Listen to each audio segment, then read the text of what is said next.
Hey, everyone. Welcome to Casual Encounters. I wasn't sure. I guess there's no signal that it's time to start. I guess I'm that signal, so I don't know anything about that. But I'm Alyce Currier. I was a sociology undergrad at Justus University, and now I'm working at a tech company. And I still really like thinking and talking about gender in tech and tech spaces and online. So I guess that's why I'm presiding on this panel. And I'm really honored to be here with the awesome panelists. And so before we get started, I wanted to point out Lynette, who's in the audience, will be the hash mod. So if you have any questions or thoughts during the presentation, she'll be monitoring those. And the hashtag for this panel is C3. So make sure you're tweeting with that hashtag as well as the conference hashtag. So our first speaker is going to be Justus. He's a performance artist and technology researcher whose work explores how we search for intimacy and navigate our highly mediated experience of the world. His art connects the disabled and queer body to the experience of the broader human body as it rushes through a technologically accelerated revolution. He holds a bachelor's in visual and critical studies from the School of the Arts Institute of Chicago and exhibits his work nationally and internationally. His talk today will focus on radical intimacy and intimate games in GPS-based applications. So next up would be Maggie Mayhem, who is an artist, activist, and sex worker rights advocate from San Francisco. She was recently an artist in residence at the Museum of Indiana, where she produced the installation Sex Worker Memorial. And she's spoken at Farmhouse Conference, Yale University, Ars Electronica, Princeton University, and many others. She starred in the 2014 film X-Biz, the Feminist Release of the Year, Occupied, and was a performer in two 2014 Feminist Award-winning projects. Today she'll be focusing on the web organization of sex workers. So we also have Geyer, he's a graduate student of sociology at Northeastern University, and he'll be unpacking some common gender and sexualized behaviors and cultural elements of online shooter games and communities. A work in progress that may be part of his future dissertation project. He's also done a lot of reading on various online communities, internet-aided social movements, and amateur pornography. And finally, we'll have Julian Gill-Peterson, who's a doctoral candidate in American Studies at Rutgers University. His dissertation, Queer Theory as Kid Stuff, examines the genealogy of the gay and transgender child. He's co-editor of The Child Now, a forthcoming special issue of GLQ, a journal of lesbian and gay studies. And his most recent publications appear or are forthcoming in GLQ and TSQ, Transgender Studies Quarterly. His talk will be on the unruliness of the cyberbully and governing the sexual child online.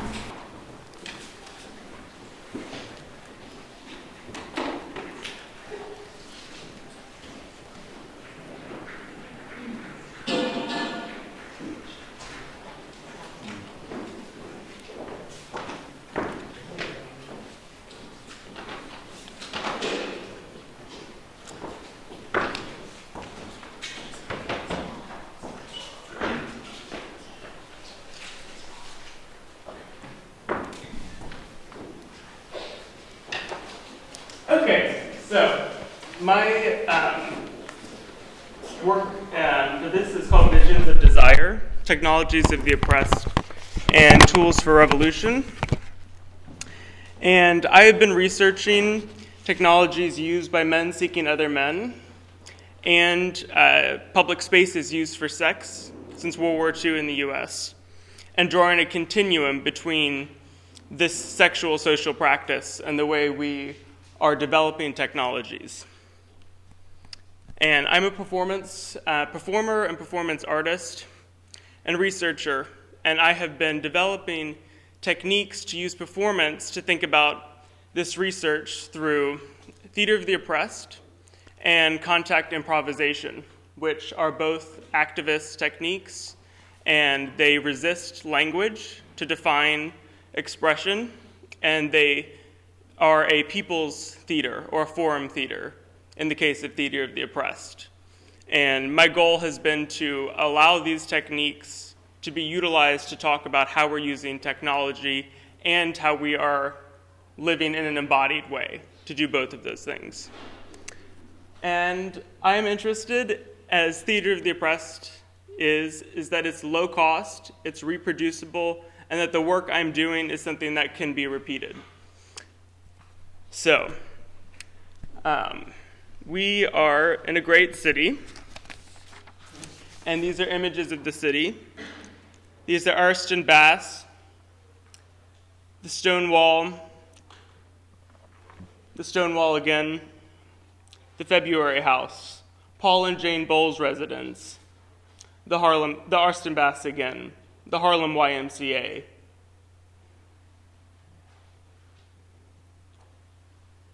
The Variety Theater, the Ramble,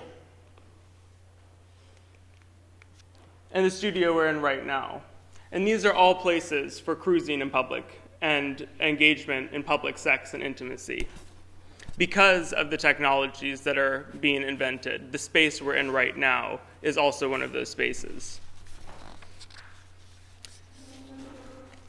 The people who were frequenting the places that you just saw in New York City were defined by Laud Humphreys, an ethnographer studying public sex in multiple cities across the US.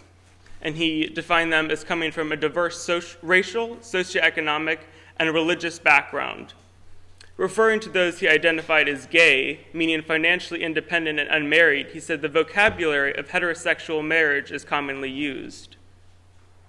Those who were closeted and did not identify as gay had a homosexual experience which took place in a masculine world where it is permissible to accept a queer in return for carefully limited sexual favors. So these are the desires around us within 1/2 mile of where we are right now.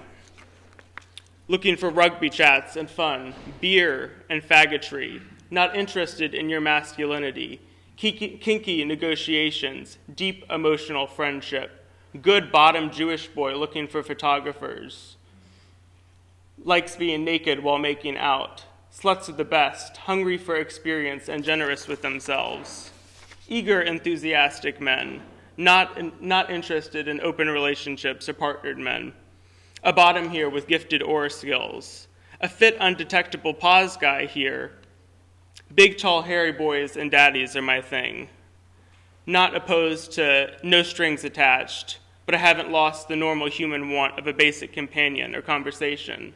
Attracted to masculine men and guys taller and bigger than myself. Just ask me. Not into closeted or DL men.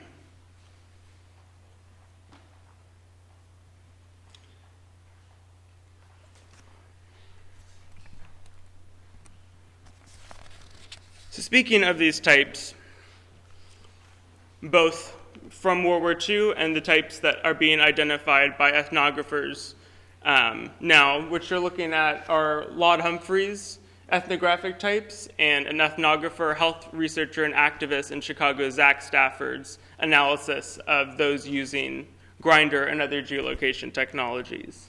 So we have the trade, the ambisexual, the gay, the closet queen, and we have the no-face, who will never send you a picture and needs to be very discreet, your boss or your employee, who gets you incredibly excited or terribly scared, and he can see if you're cruising Grindr during business hours.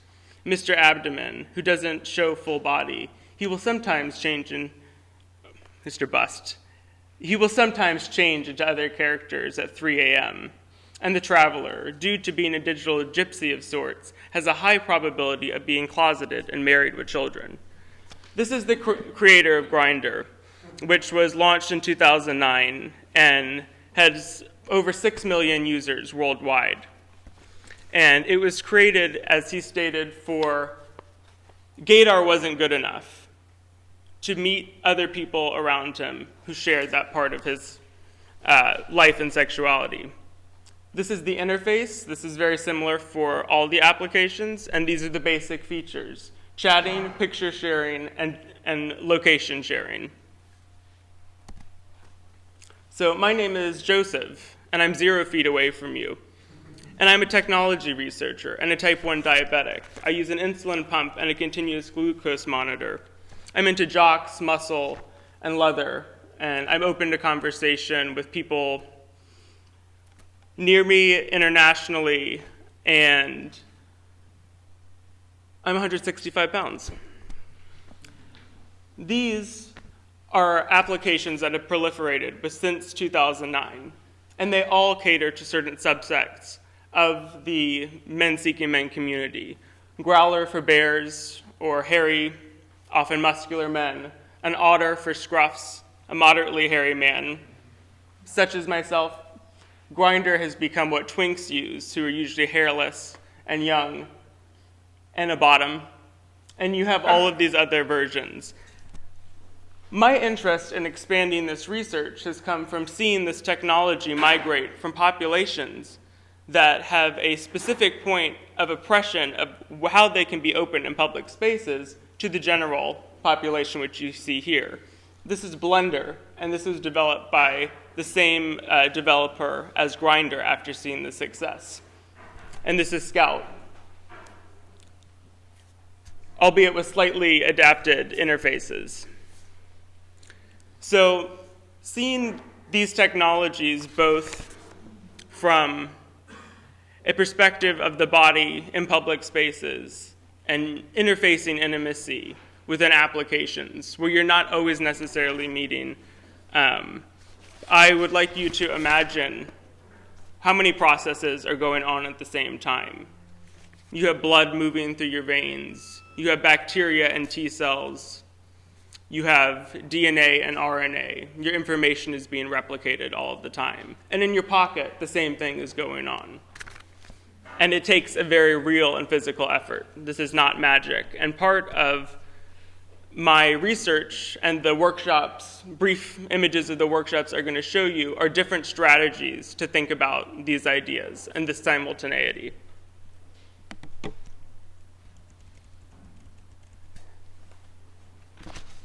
Sound check.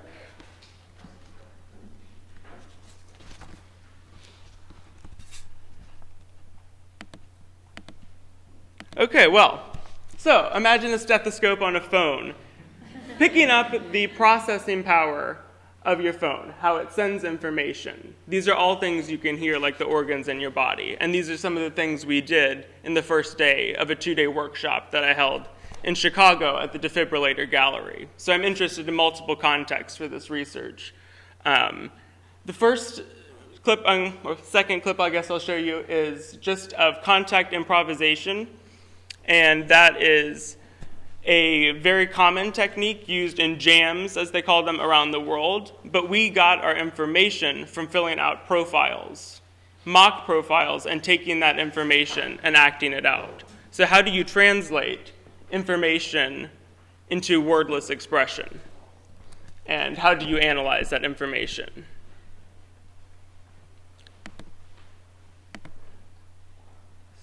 Since there's no sound, this was a question in response to what is the first thing people notice about me. So this is after about 4 hours in the workshop getting to this point where people are feeling comfortable moving and making relationships between the same kinds of questions we explicitly state in our profiles, but we don't necessarily know how to state in our bodies. So we came back to these questions over and over, and this was a point of self-survey and analysis. So the second part of this first day was to move closer from the virtual representation of the self to the in-person representation of the self, and each time analyze, how are you making judgments, how are you imagining one another.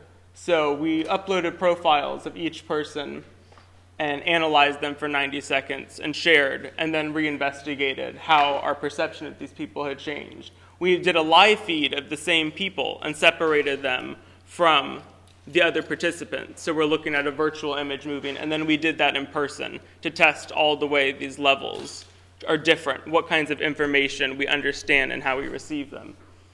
The second workshop day was dealing with adapted theater of the oppressed techniques. So that's where the sticky notes from the beginning come in play. And this is a reenactment of a scene after about a 2-hour-long sensorial memory exercise, where you go through imagining the first smells that you experience in the morning, the first face you see, and We did that with just the very day that people came, and then with a memory of extreme disappointment or oppression that they had experienced, and then shared and reenacted that live. So the person up on the right is the person whose experience we're reenacting with different actors, and this is all improvisational, and this is albeit after spending 10 plus hours together. And what he's doing is transcribing the conversation that they're having as if he were writing a text. So he's consolidating the information to investigate what is it like to take a memory and translate it into social media's form, which often takes the form of texting. And we did that each time the scene was reenacted. We repeated that exercise until we had a series of basically streams that represented those scenarios in a text-like form that we could move around. And so what I'm looking to explore with this, and my collaborators are exploring, is how we get to a point where we can then take this information and look at it across time. How does a text or communication, how is it different when it's over a 24-hour period and not just 10 minutes? What's happened with the other people in the room? Why are they doing what they're doing? And these are skills that take empathy and imagination. And that's my proposal for continuing to do this, is that we need to learn. It's not just about how we develop technology, it's about how we own our use of it and our understanding of how it affects us in different ways. So this is the first example of the workshops I'm doing, and I plan to do them in the future with larger samples and in different contexts. And the question that keeps coming up is people propose this dichotomy of using technology or not using it, embracing it or rejecting it. And these are not things which we can reject. They're embedded in the ways we communicate and live in the world, and they're not always an option to disconnect. So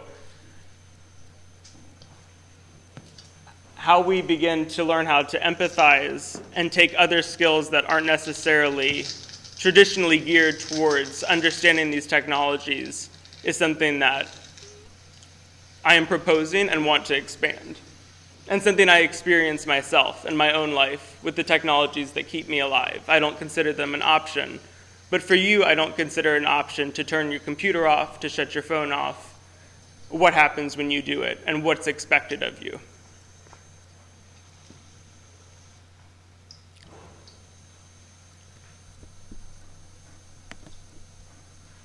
And thank you very much.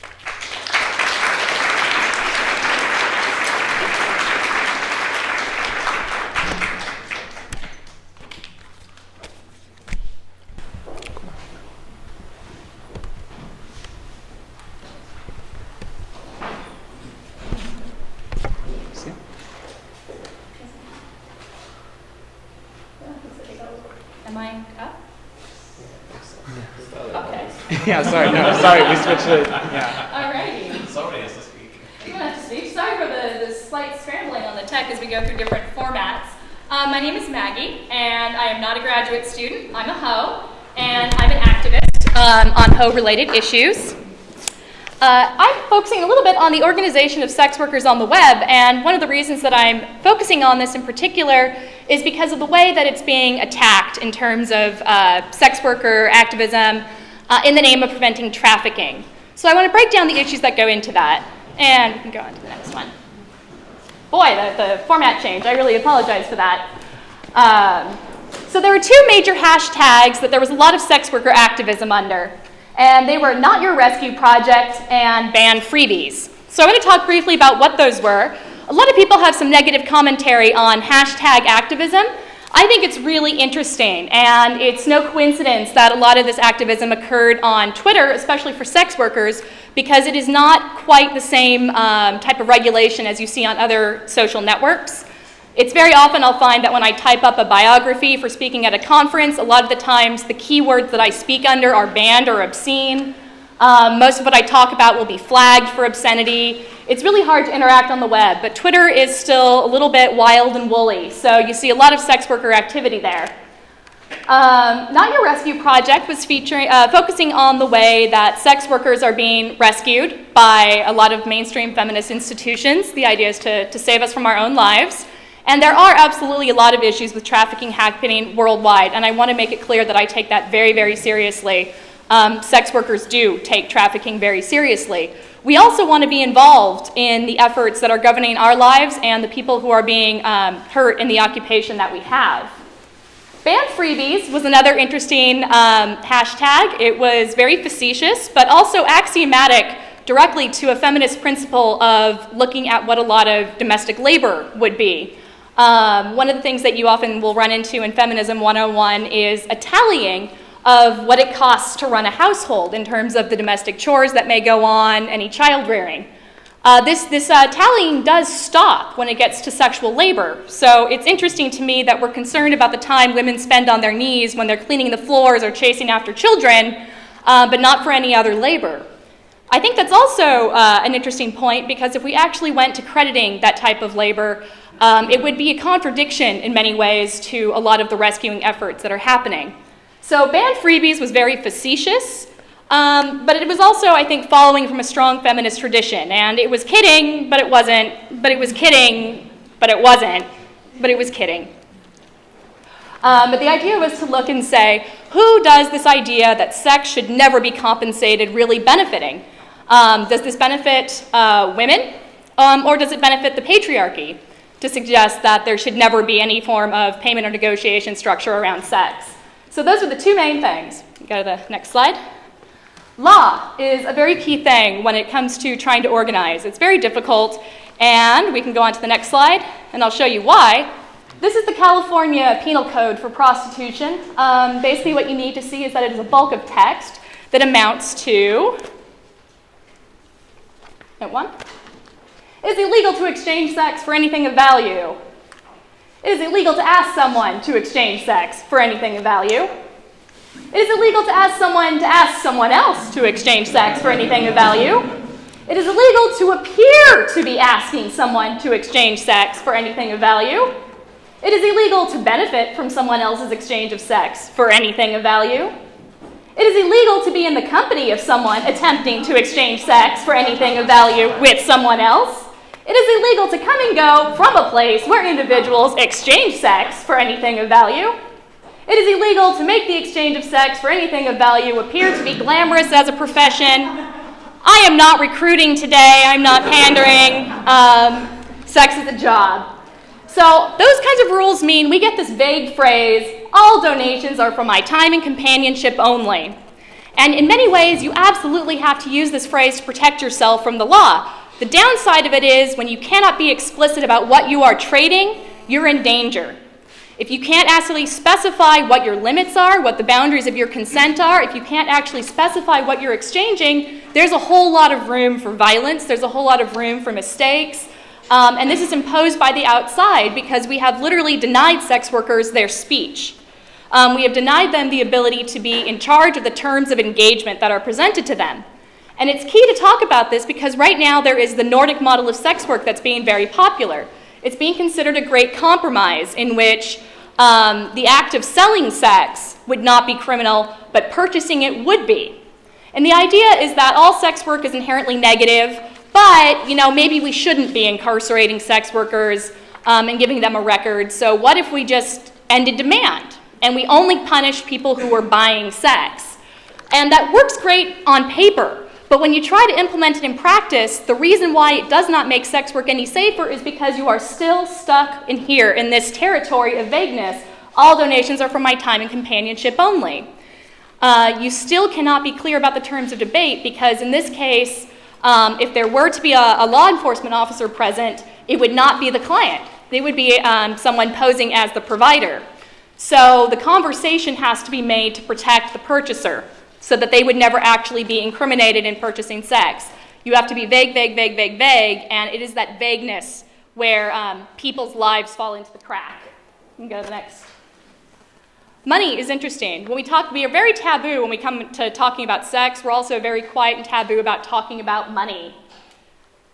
Oh my God, the formatting kills me. I'm so sorry. When it comes to non-prostitution, and we just talk about sex work more broadly in terms of any type of sexual commerce, it's increasingly difficult. In fact, just recently there's a whole big to-do about the fact that Chase Bank sent out hundreds of letters to adult film performers saying that they needed to close their accounts by May 11th. These letters were, again, vague.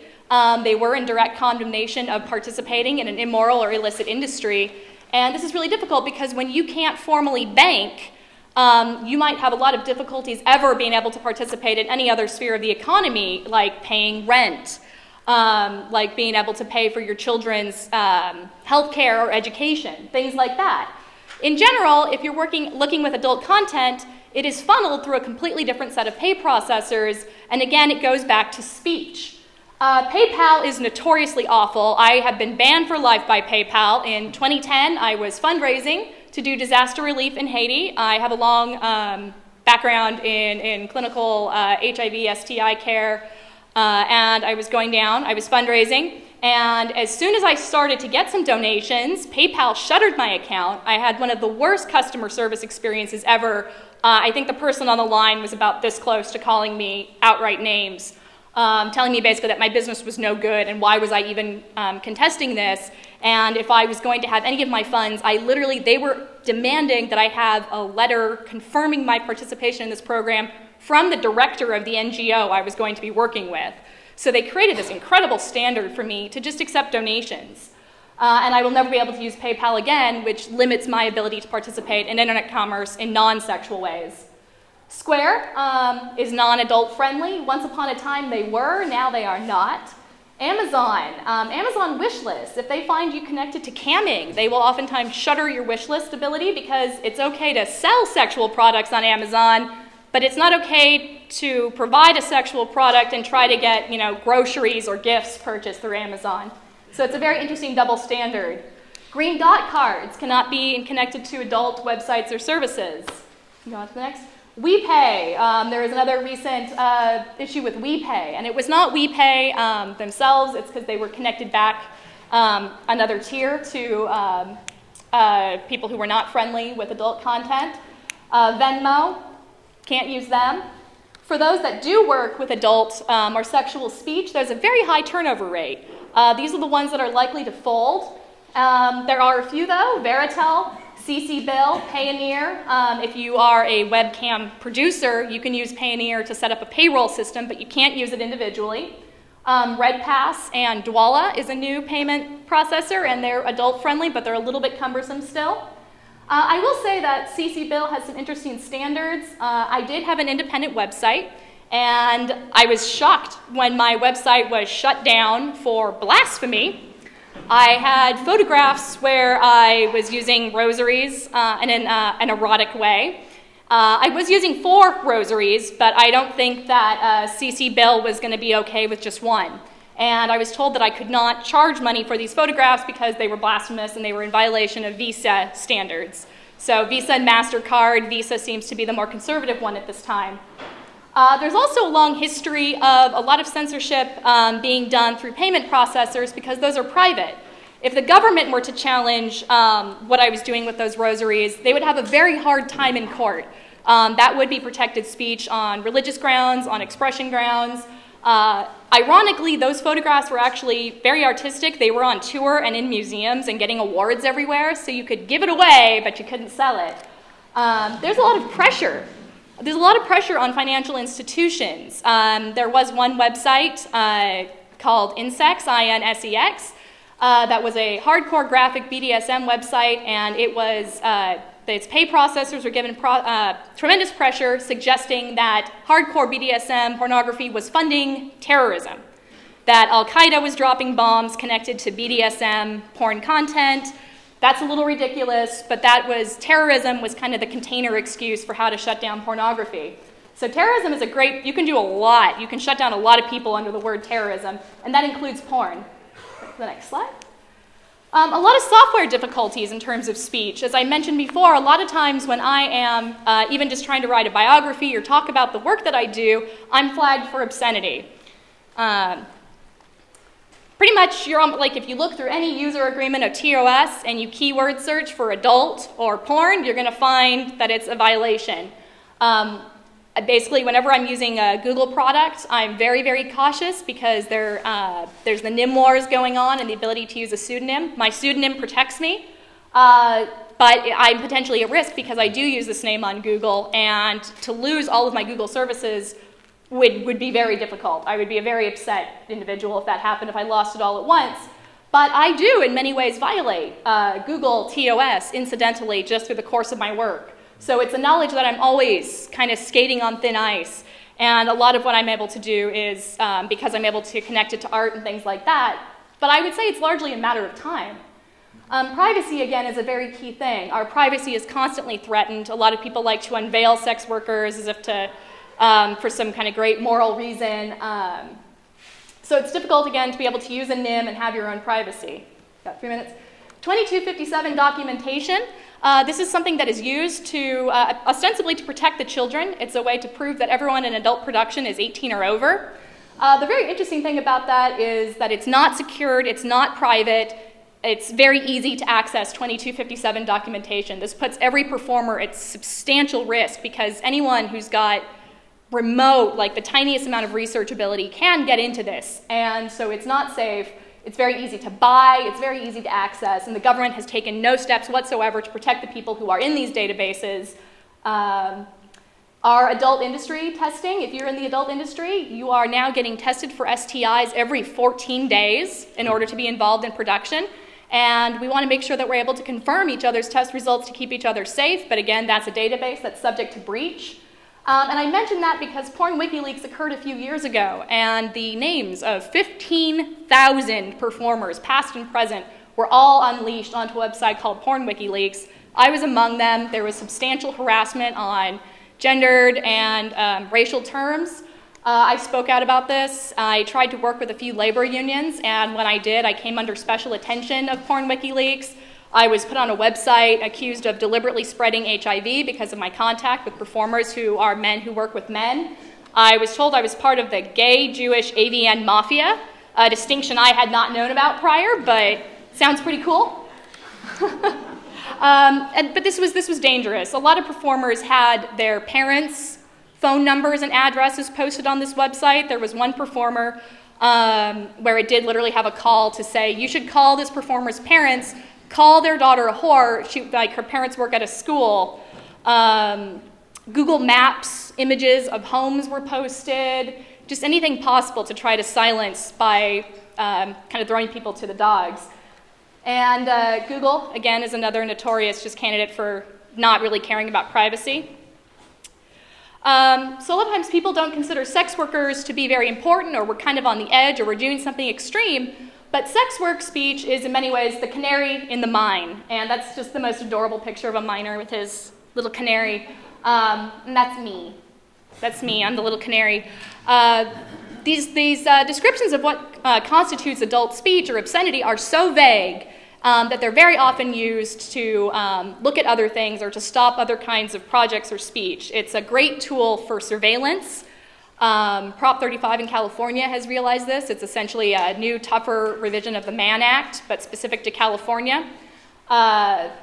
Just because we're out here doing something or using speech that you might not, when we start getting enforced upon, it's an encroachment upon all speech, and eventually it kind of runs towards the middle, and it has a chilling effect on all speech. So that is my PowerPoint.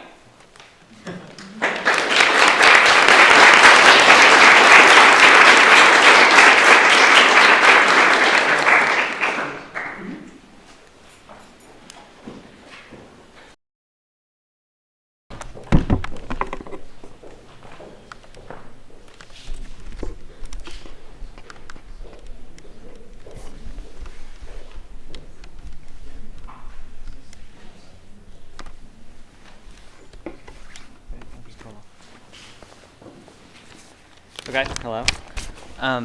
So I'm interested in how real-world norms about gender and sexuality pervade and really can organize virtual space. Today I just had the focus of online video games, particularly shooters, and the communities that form around them. And this is sort of the start of a project, so any feedback is welcome. So I'm going to start with a slightly graphic illustration, I guess. So this is teabagging or corpse humping. This image is from the multiplayer game Halo, but it's not unique to Halo. It's really present in dozens of games. I've seen it for at least a decade. And it's important to know it's not really part of the game. It's not for points. It's just it's just something that emerged from player communities. Yeah, it wasn't initially designed for either, but later it does enter into the design. So yeah, so when someone kills an enemy opponent, they can go over their body and just crouch up and down just to add insult to injury, basically. But if we analyze it sociologically, what is it? It's a representation of rape, right? That's totally widespread and totally normalized and not really questioned, right? Not even by me, right? For years. So I've been engaged in these communities for about a decade.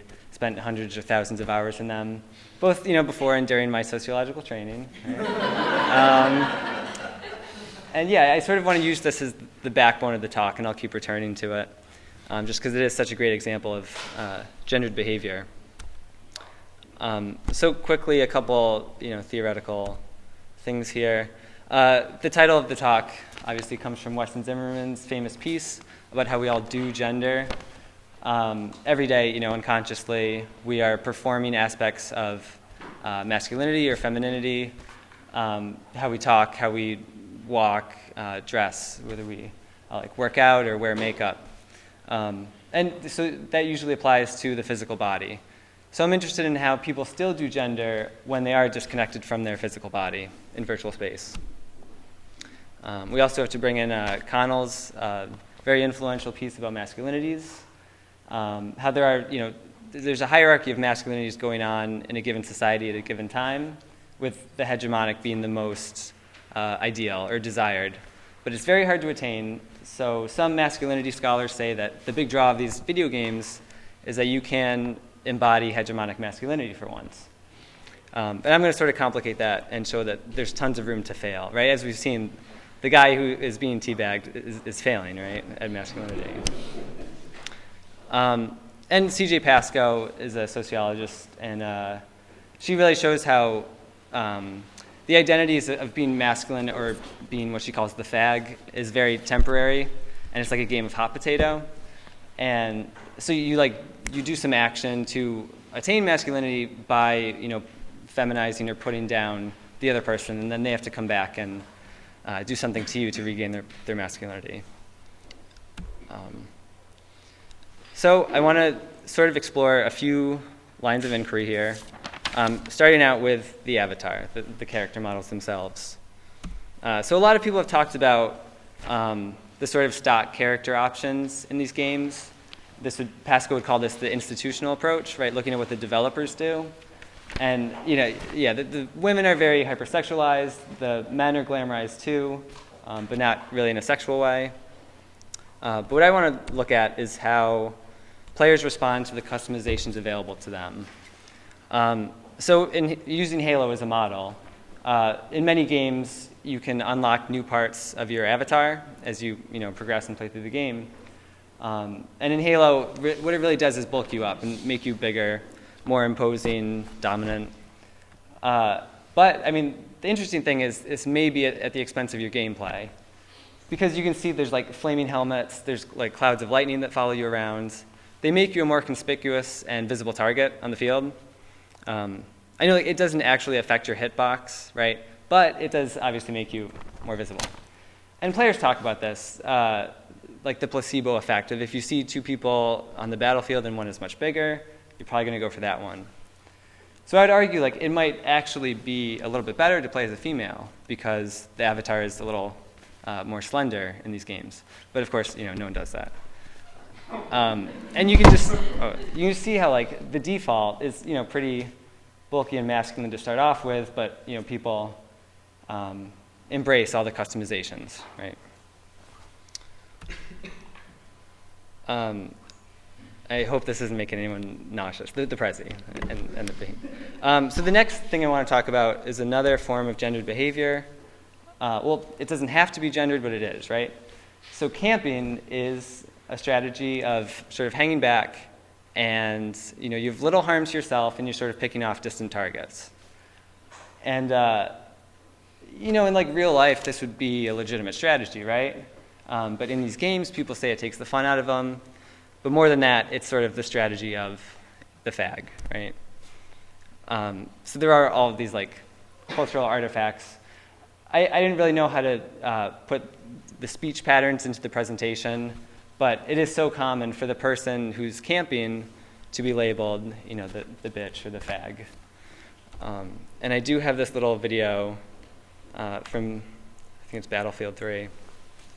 It's part of a video series where this guy finds these campers, and he sends them a message. He says, "Faggot-ass camper." And then you'll see he does the corpse humping thing, both before and after he kills him. And just to reiterate, this is very common. This is very, and I really like this video because it ties together how the strategy is gendered and then the response to that. Okay. So the next thing I want to talk about is, can we interpret these matches as contests for masculinity? Right, so can we look at the scoreboard and see it as a mirror of Connell's idea of the hierarchy of masculinity, with those hegemonic at the top and the losers at the bottom? And you might think it's just a scoreboard, right? But with a lot of games, what it does at the end is it displays the winner sort of all like decked out in his gear, and all the losers look on. And Grand Theft Auto 5 really kicks this up a notch and really sexualizes the win. So you choose different winning animations if you are the winner. And there are a few that are very sexual, as we say.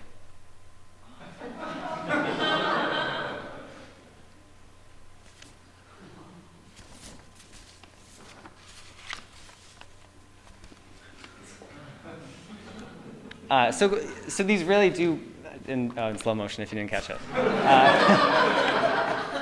These do the same function as teabagging, right? So the winner, further attains their masculinity by putting down or feminizing the losers.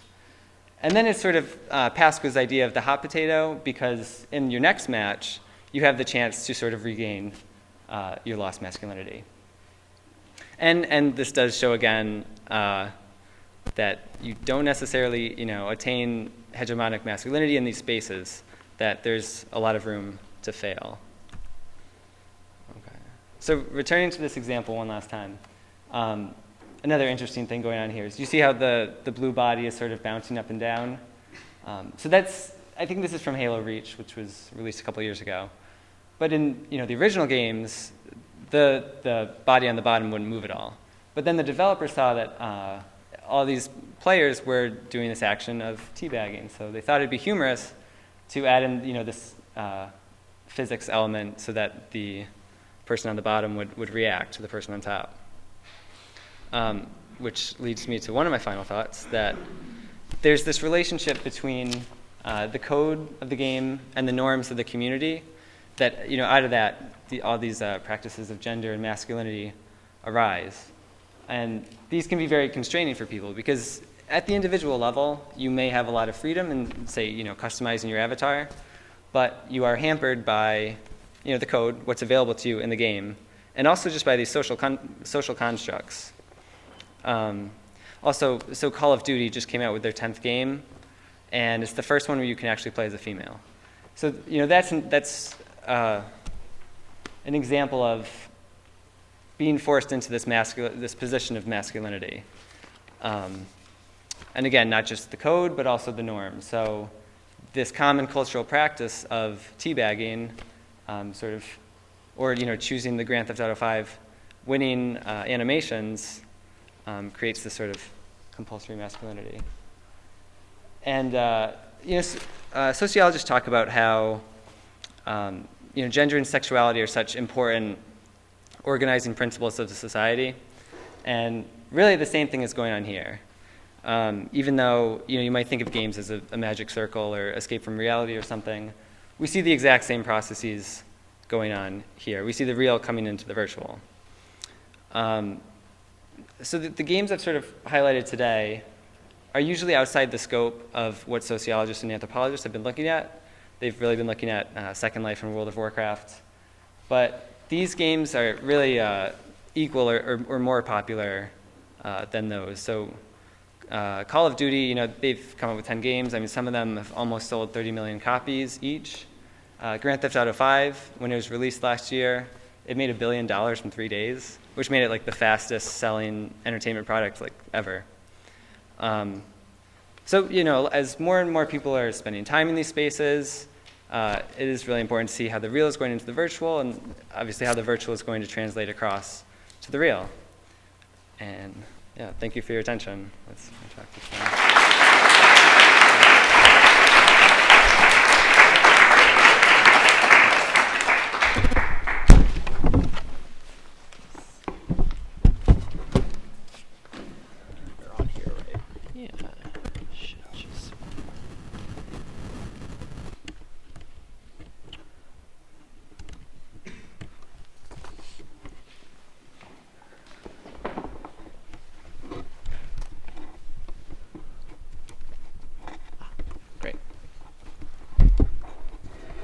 Thank you. This paper that I'm giving is adapted from a dissertation chapter, so I'd be particularly interested, since it's in a sort of transitionary moment, in getting feedback on it.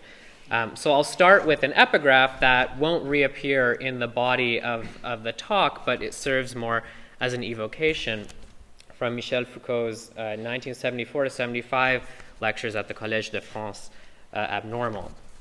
So the child's sexual body serves as the unit, so to speak, of exchange between the family and the state. Parents are told there is something in the child's body that belongs imprescriptibly to you and that you will never have to give up because it will never abandon you, their sexuality. The child's sexual body belongs and will always belong to the family space, and no one else will ever have any power over or claim on this body. However, when we create for you this field of power so total and complete, we ask that you give us in return your children's bodies, or if you prefer, their abilities. So Vermont's bullying prevention law, adopted in 2004, is understood by its proponents as a commemorative piece of legislation. Nicknamed Ryan's Law, it codifies a series of standard anti-bullying structures into the administration of Vermont's public education system in the name of Ryan Patrick Halligan, a 13-year-old who completed suicide 1 year earlier. Ryan's father, John Halligan, was likewise the public face of the bill's expedited passage through the legislature. In a narrative crafted for a public speaking junket, John recounts how Ryan had been bullied from a young age, first because he was placed in a special education class in elementary school. Although by 7th grade Ryan had been reassigned from special education, his bullies persisted, eventually settling on gay rumors that became pernicious enough that Ryan asked his parents to be homeschooled, a request which they refused, and sometime later Ryan completed suicide in his bedroom.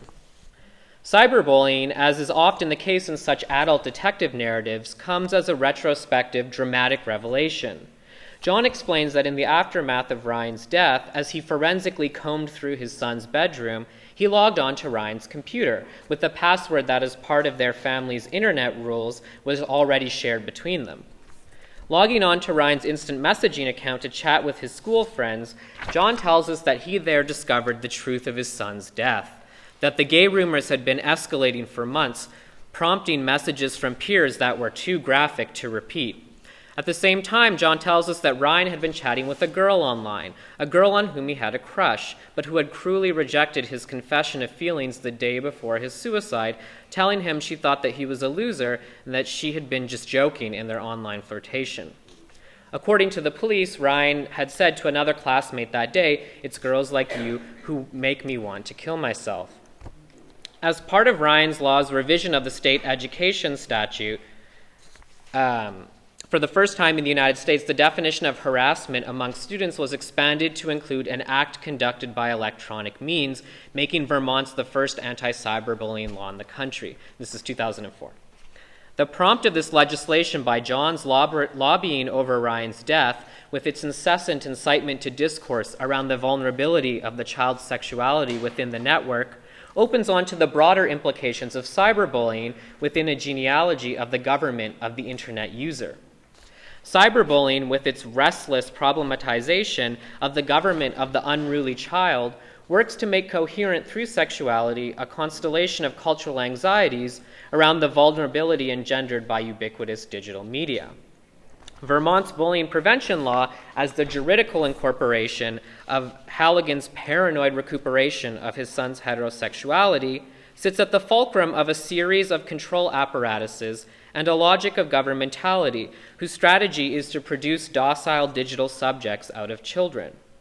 As the internet and specifically social media become ubiquitous or habitual, as Wendy Chun would put it, their attendant regimes of truth continually produce a line between rational and irrational digital speech and conduct. Alongside trolling, haters, and what Lisa Nakamura has diagnosed as the discourse on glitch racism, cyberbullying is being incorporated into the irrational underside of the user.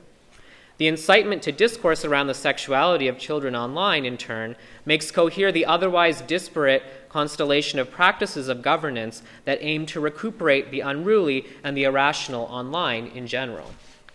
So how did we end up here exactly? The cyberbully's conceptual emergence takes place in the mid to late 1990s through the figure of the imperiled new user, the noob, a naive and uninitiated adult. In a 1995 article on the emergent malady of internet addiction, the New York Times warns readers that cyberbullies are an omnipresent threat to new adult users who do not yet know the ins and outs of the internet. By 1998, several contemporaneous news stories in Australia warn that school bullies have commandeered cyberspace, while a new social scientific study suggests cyberbullying is on the rise. And when it is codified by the Oxford English Dictionary in 2010, cyberbully still maintains its original 1990s definition first, which is an experienced user of computers who intimidates new users, installing a power imbalance based on technical knowledge that will be transplanted to the adult-child relation. As technological capacities for simulating real-time communication proliferate through increasingly ubiquitous smartphones and the sophistication of bandwidth for data sharing made possible by social media platform software and Wi-Fi, the generation of children of which Ryan Halligan is part are dubbed, and quite problematically so, digital natives. In other words, the digital becomes culturally, sometime between the 1990s and the late 2000s, the assumed province of children. With this adjustment in the cultural distribution of technical knowledge, the vulnerability of the noob is generalized to all adults in the face of children's now irreversibly superior computer skills. And John Halligan diagnoses as much in the version of Ryan's story posted on his online memorial page, from which I'll read. Now, certainly my son was not the first boy in history to be bullied and have his heart crushed by a pretty girl's rejection. But when I discovered a folder with IM exchanges throughout the summer and further interviewed his classmates, I realized that technology was being utilized as weapons far more effective and reaching than the simple ones we had as kids. Passing handwritten notes or a slam book has since been replaced with online tools such as IM, blogs, cell phones, etc. The list keeps growing with the invention of each new high-tech communication gadget. I believe my son would have survived these incidents of bullying and humiliation if they took place before computers and the internet. I believe bullying through technology has the effect of accelerating and amplifying the hurt to levels that will probably result in a rise in teen suicide rates. So Halligan's theory of the technological extension from mere bullying to cyberbullying also, as we see, properly heterosexualizes Ryan's tragic victimhood, prompting the call to action. More sophisticated government of the girl who rejected Ryan's ostensible heterosexuality in conjunction with more sophisticated government of the boys who cyberbullied him for his ostensible gayness are Halligan's implicit remedy, and one that the law attempted to incorporate. They are also the means by which to confirm Ryan's heterosexual narrative to deliver the child's sexuality back to the family, as Foucault predicted in the epigraph would be John's very modern desire. The narrative of tragedy in which children complete suicide or secretly suffer cyberbullying online is dependent upon the lack of proper knowledge at the disposal of the adults whose natural interest in governing children is then reaffirmed by pedagogical messages in narratives like Halligan's, and their recuperation of the retrospective innocence of the child through sexuality. In the overlapping systems of control occasioned by the discourse of cyberbullying, the Vermont law represents the first of a series of promises to deliver the absent knowledge of children's mysterious online lives into the hands of the right adults. And in actuality, anti-cyberbullying laws like Vermont's are very rarely invoked beyond the day-to-day administration of schools. Cyberbullying is a standalone crime in 12 states in the United States, but most of these laws were passed since 2011, and there's little indication that they have been made use of. So for example, when a judge in Philadelphia sentenced a 20-year-old to 45 days in prison in 2011 to explicitly make the point at sentencing that, quote, cyberbullying is a crime, the judge actually did so in a state that does not have a criminal cyberbullying statute. In fact, Pennsylvania's anti-bullying law, which contains no criminal punishments, does not even explicitly mention cyberbullying. So the case was prosecuted instead under a child pornography statute, since the cyberbullying in question consisted of posting sex of a teenage girl online. The desire to punish children as cyberbullies tends, in this way, to make use of long extant criminal statutes to produce already categorically coherent crimes rather than try to set a precedent for what exactly constitutes cyberbullying proper, something upon which courts have been largely unable to agree at any level. The punishment model of criminal prosecution is prone to criticism, moreover, from parents and adults who worry about the overall tendency towards criminalizing the actions of children today, particularly in that it tends to disproportionately punish black and brown children.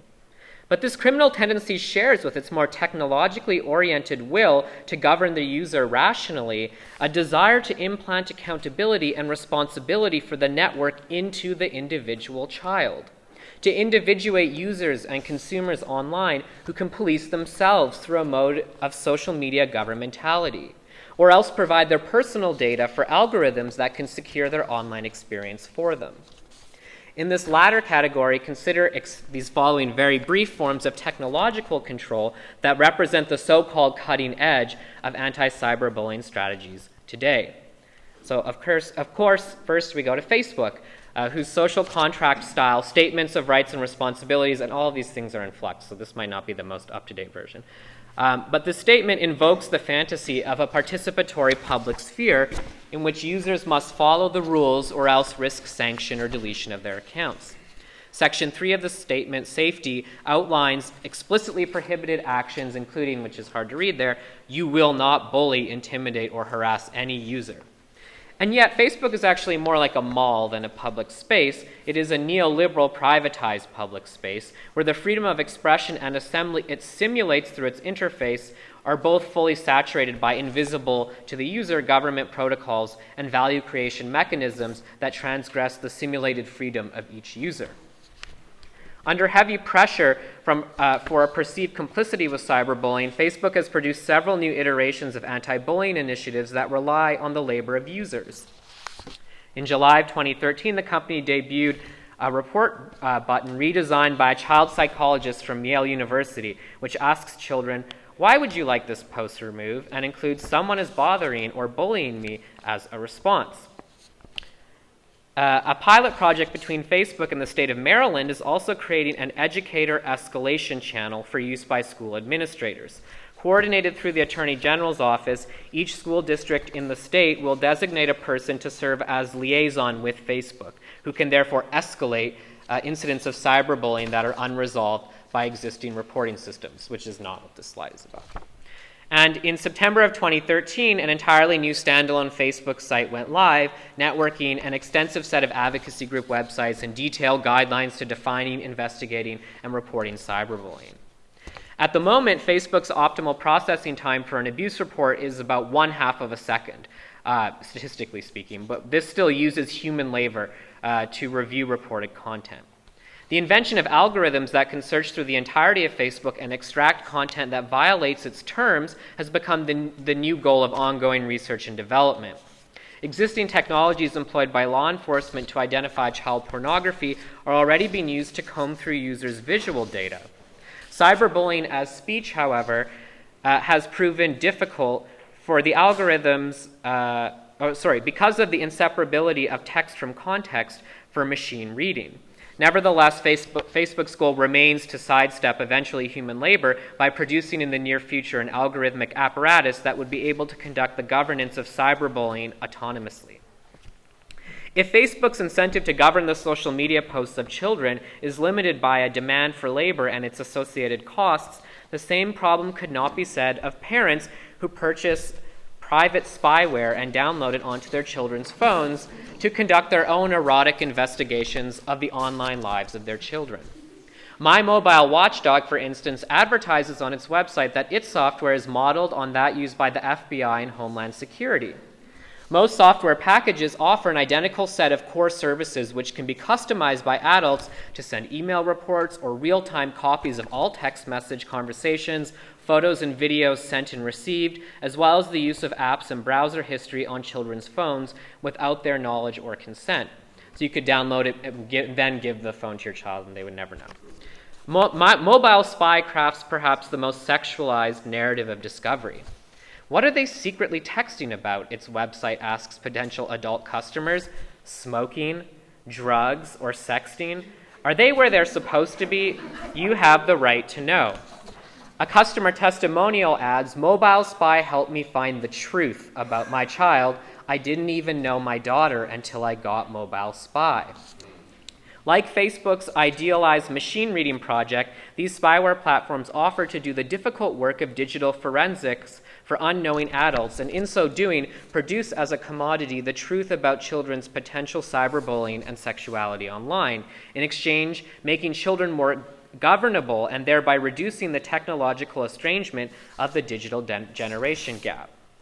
So from law to Facebook to private spyware, at the precise moment of the advent of Web 2.0 and the unprecedented proliferation of social media, the moment when the user's agency seems most vulnerable to the atotality of the network's emergent power, the discourse on cyberbullying and the sexual child intensifies the demand to individuate as the enlightened user, implanting individual responsibility and accountability for the network's effects as the hallmark of the rational online subject. Thank you.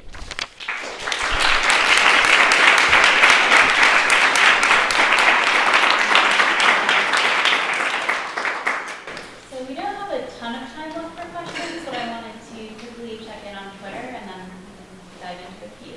We had a bunch of questions from Twitter, so I'll just pick a couple of them out, perhaps. People really talked a lot about teabagging, so it's kind of the most popular thing in the live stream.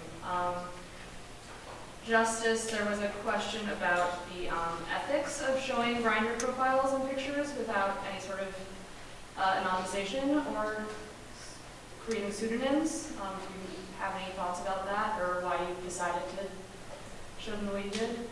I've done this in the past with that covered, and this is something that you can download right now on your phone, and for me, this idea of the exposure of what the content is that you can access publicly is not something that is part of the point I'm trying to make, and to make these things visible as I'm making and relating this to the use of space. So I view it through that perspective. And I did not go into parts of their profile that are not available to the public, which there are aspects of that.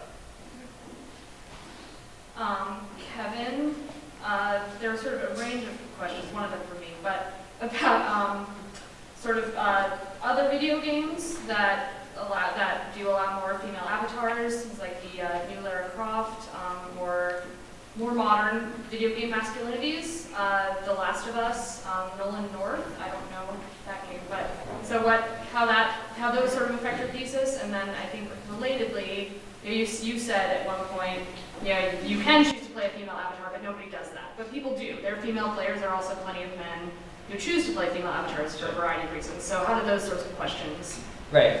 So it definitely depends on the video game, and yeah. So like areas like World of Warcraft, a ton of guys will play as females, just for the aesthetics of the avatar. It's very different, I guess, in something like Halo, where they're like big bulky robots, and it's not like World of Warcraft where they're just playing as like a curvy female and check her out while they play.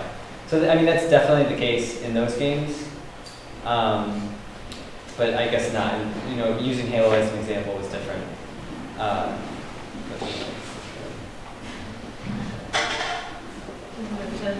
Live questions? Yeah, so if people could just make sure to use the microphone, I guess that there were complaints with some of the earlier things about that not happening. Thanks.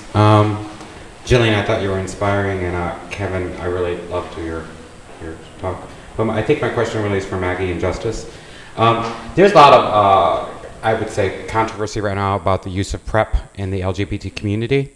And it's really split. I mean, right down to where we've got hashtag #TruVadaWhore. And I know how I feel about it, but, as someone representing sex workers and as someone researching LGBT online connected identity, I think in some ways Grindr profiles now say, I'm prepped, and, I don't know what's happening in your side of the world, but I would love to know your opinion on PrEP, and maybe if you could explain PrEP for people who don't know. PrEP is pre-exposure prophylaxis, and it's based on an initiative actually that started in the gay community, in which you would take medication because it prevents the virus from proliferating.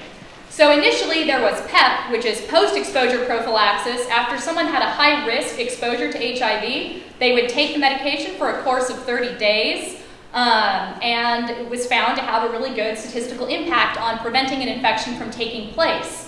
HIV actually is a very slow-moving virus. It's a really stupid virus. When it's exposed to the air, it dies pretty quickly, and it does take a while to infect cells. So taking the medication worked really well. So after that knowledge was kind of established, the next step was taken: could you take this pill and then prevent an infection from taking place? There was, again, some good numbers, and Truvada has passed through the FDA, and it generally tends to be looked at for couples who are serodiscordant, where one person is positive and the other person is not, because essentially what we've told a lot of men's sexuality is that they should never have unprotected sex for the duration of their life if they're positive. That's a pretty hefty thing to say, so offering a pill allows for intimacy. On the other hand, there's a lot of complaints about big pharma. Is this profiteering? What is the overall health impact of these medications? I'm sure you know a ton more of the... I just know also from working with community centers where they're doing active tests for these, and it's about harm reduction from their perspective. So those are good examples, and if that is an element, it's not always a choice if you are involved in work, what your exposure is.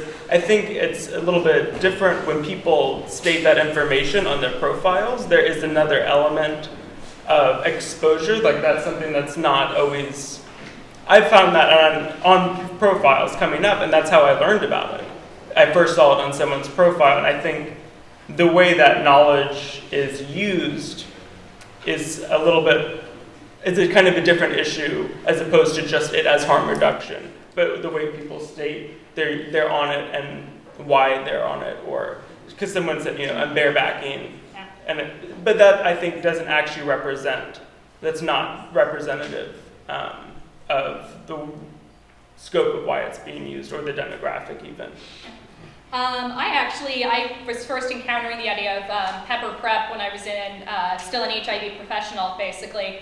And I remember watching when it was a debate among professionals where there, I swear, are still people who are not speaking to each other in the health community over this issue of Truvada. Some people said it was going to undermine the use of barrier protection forever. But to my knowledge, this has not been marketed towards sex workers, and it has not been marketed towards the mainstream pornography industry. And I don't really have a good answer for that. It might be simply because we don't have the HIV turnover rate in mainstream porn. Well, the companies, Gillette's saying that they actually made an active decision they will not market it. Yeah. But to me, it just screams of privilege.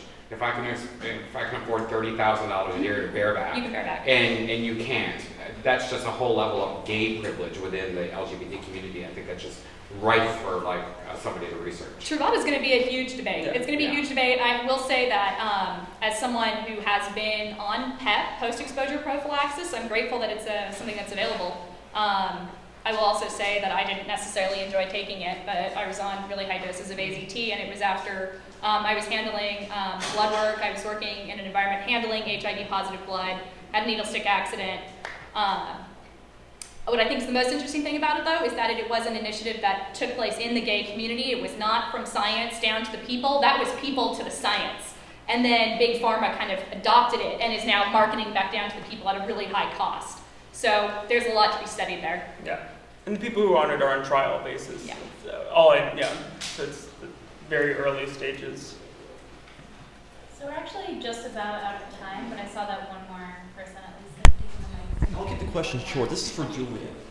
Based on the way you ended your presentation, you're sort of making the argument that a cell phone or smartphone is a private space for minors. Is that a fair assessment?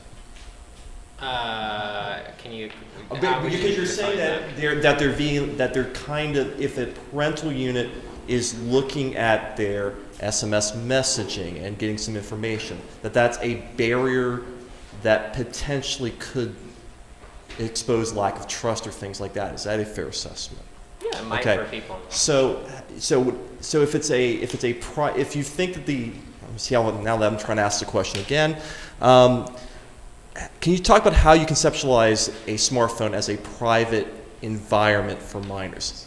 How are you conceptualizing that? I guess is the question I'm trying to reach. Yeah, I'd say I'd say at this moment there's a tension between conceptualizing it as a private space or a public space. But this is sort of and there's not a lot, the status of the smartphone, which sort of remediates the telephone, the television, and the internet all at once, and when involving children, calls upon these sort of longer histories where, really when the first sort of internet pornography scare happened in the US in 1995, 1996, when it was like revealed that everyone thought the internet was just full of porn, there was a sort of, but part of the way that panic operated was the fear was that the internet could enter into the domestic space where children had access to computers. And it really does restage sort of the public-private divide that the Foucault epigraph sort of stated, right? That the child's sexuality is tied to the parents in the home, and that to the extent that the child has to go out into public, to school, and then later as a worker,